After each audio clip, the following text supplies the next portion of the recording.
Bismillahirrahmanirrahim. Assalamualaikum warahmatullahi wabarakatuh. Waalaikumsalam warahmatullahi wabarakatuh. Iya, oke. Anak-anak semuanya, gimana kabarnya pada hari ini? Alhamdulillah, luar biasa. Allahu Akbar. Oke ya. Nah, ada yang tidak masuk di hari ini? Ada Bu, Siapa? Mbak Tantri. Oke. Kenapa lo nggak masuk? Sakit Bu. Sakit ya.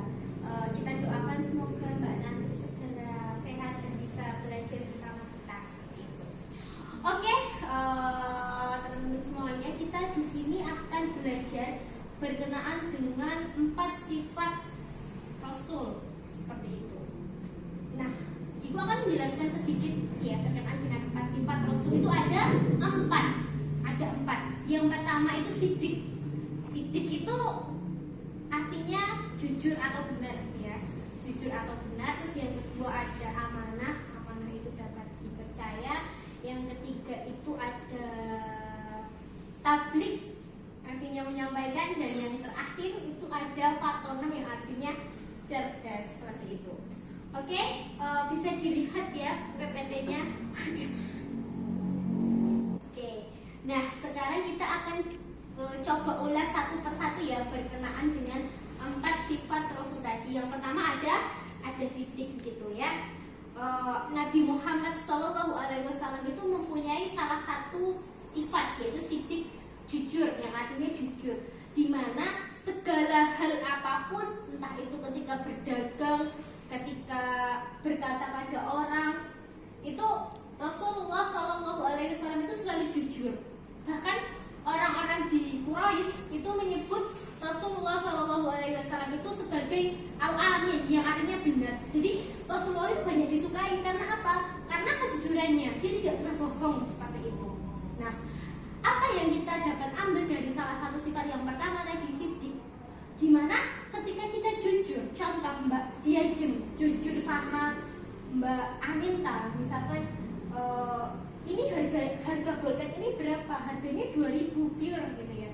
Dari toko 2.000. Ternyata memang benar di toko itu 2.000. Nah, berarti itu jujur. Mbak Anita akan percaya pada Mbak Diajeng karena jujur. Kecuali kalau Mbak Anita, Mbak Diajeng ngomong dari toko itu harganya 2.000, terus ngomong 2.000, terus Mbak Anita bilang harganya ini 10.000. Nah, itu yang tidak jujur gitu. Nah, hal itu menjadikan orang-orang itu tidak percaya atau tidak mau berteman mungkin dengan kita seperti itu.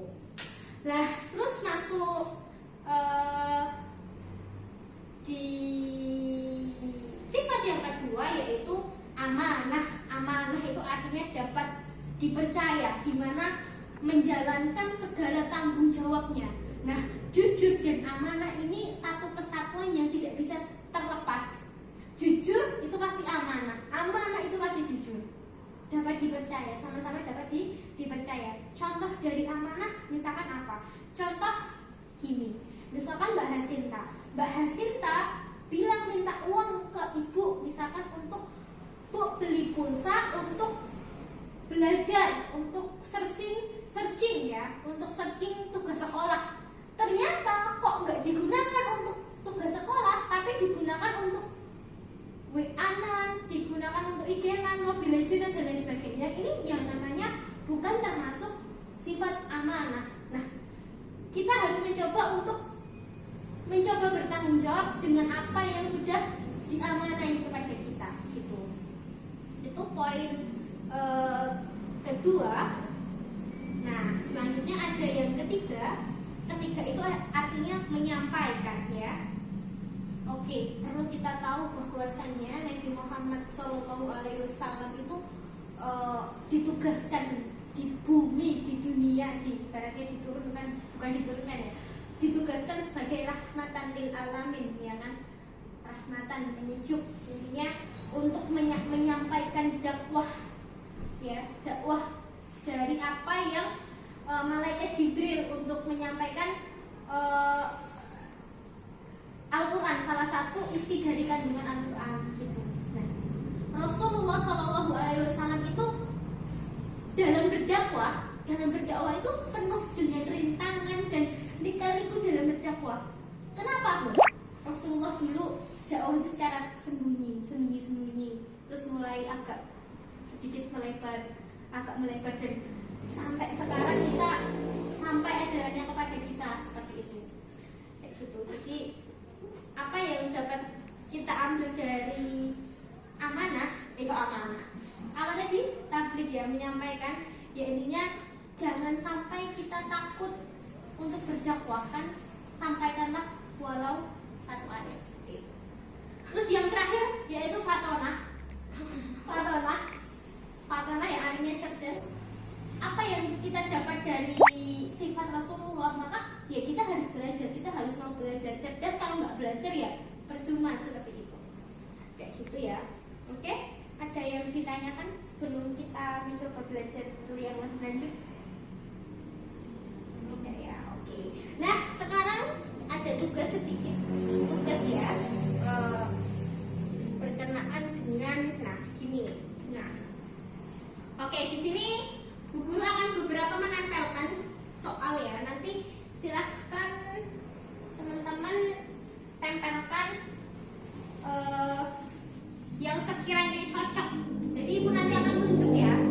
Dan di depan kalian ada gambar, beberapa gambar, di mana gambar itu nanti silahkan ditempel seperti itu. Nih saya taruh di sini.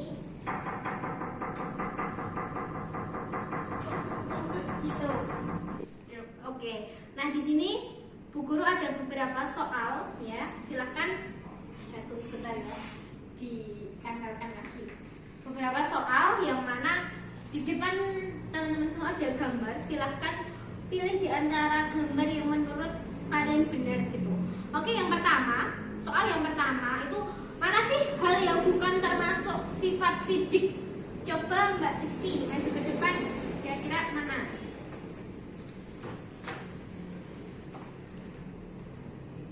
Oke. Terus untuk yang kedua ada yang bukan termasuk sifat amanah. Coba Mbak Hasinta.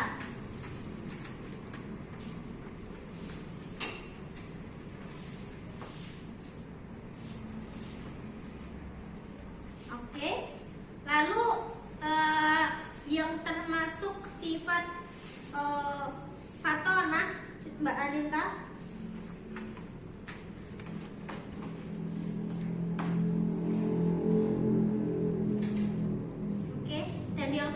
Yang termasuk sifat tabligh, Mbak Diajeng, silakan ditempelkan.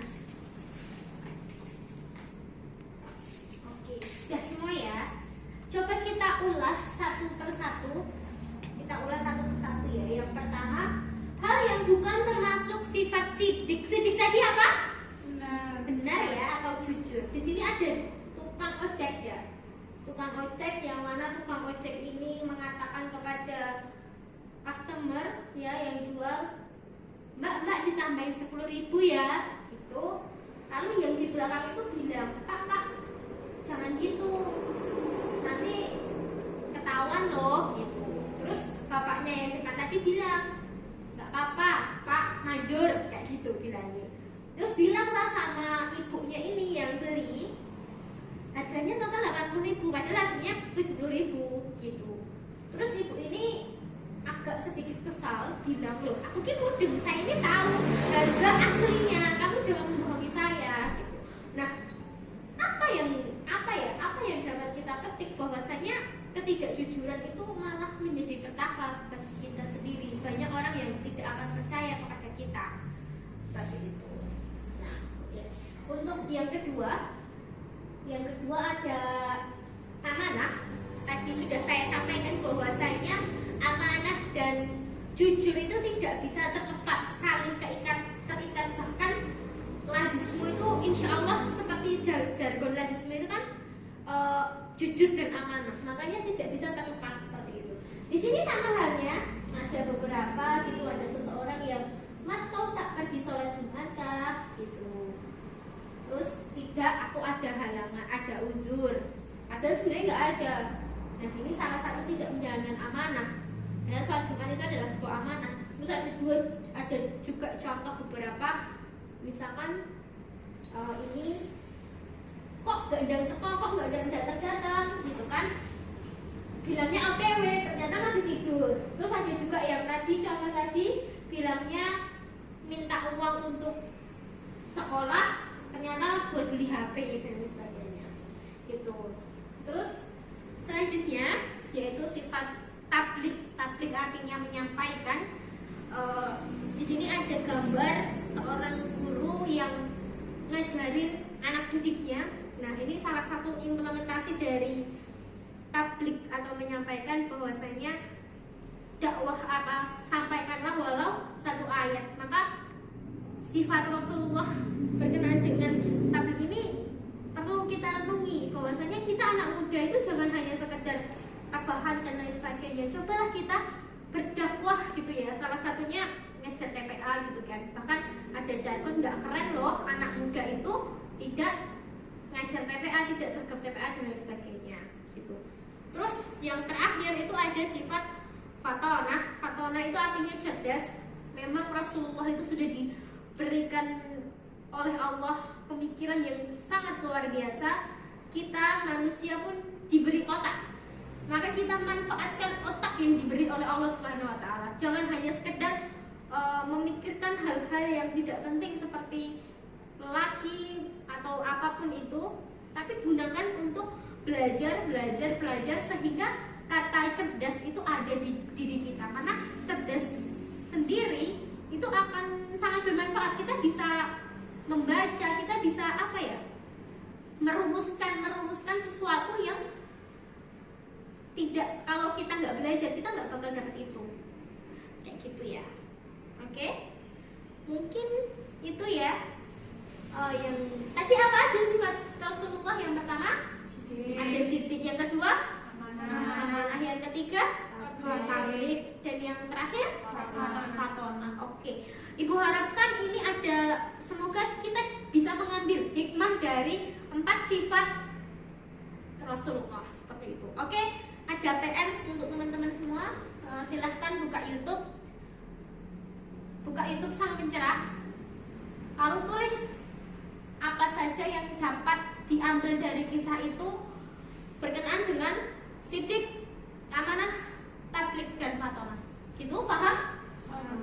Sebelum ditutup ada yang ditanyakan? Ya, oke, cukup ya. Terima kasih atas waktunya. Kita belajar besok lagi.